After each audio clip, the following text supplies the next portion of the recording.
अक्षय और आप देख रहे हैं टुडे साउथ, जहां होता है एंटरटेनमेंट की दुनिया से डायरेक्ट कनेक्शन। साउथ एक्ट्रेस आमनी किसी परिचय की मोहताज नहीं है। वे कई तेलुगु फिल्मों में मुख्य भूमिका निभा चुके हैं, जिनमें शुभमंगलम, माविडकुल्लू, मिस्टर पेलाम शामिल है। और आज भी आमनी को उन फिल्मों के लिए ही जाना है। आमनी का सहज व सादगी भरा अभिनय दर्शकों को लुभाता था और वे उसकी फिल्में देखने के लिए थिएटर तक खींचे चले जाते थे।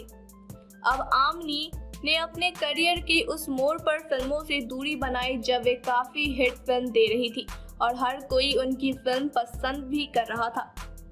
उन्होंने उस समय फिल्म छोड़ दी और अपने निजी जीवन में बिजी हो गई। वैसे तो यह तो पता है कि उन्होंने चंदामामा कथलू नामक फिल्म में हीरो नरेश के साथ उन्होंने एक बोल्ड सीन किया था। इसी पर उन्होंने खुलकर चर्चा की।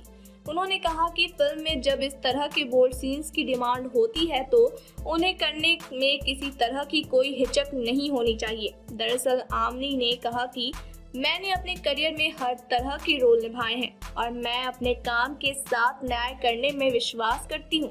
नरेश जी सीनियर हीरो हैं, उनके साथ सीन करने में किसी तरह की कोई परेशानी नहीं हुई। उन्होंने मेरा पूरा सहयोग किया। चंदमामा कथलू में आमनी ने नरेश के साथ लिप लॉक सीन करके सभी को चौंका दिया था और इसी पर उन्होंने बात की और कहा कि काम के साथ किसी तरह का समझौता नहीं हो सकता है।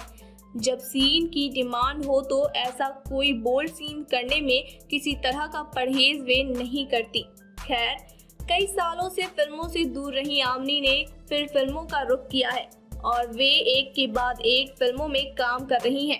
हाल ही में फिल्म श्रीकारम में उसने शर्वानंद की मां का रोल निभाया है। अखिल की मोस्ट एलिजिबल बैचलर में भी वे काम कर रही हैं। Thank you so much, keep watching for more entertainment news and update.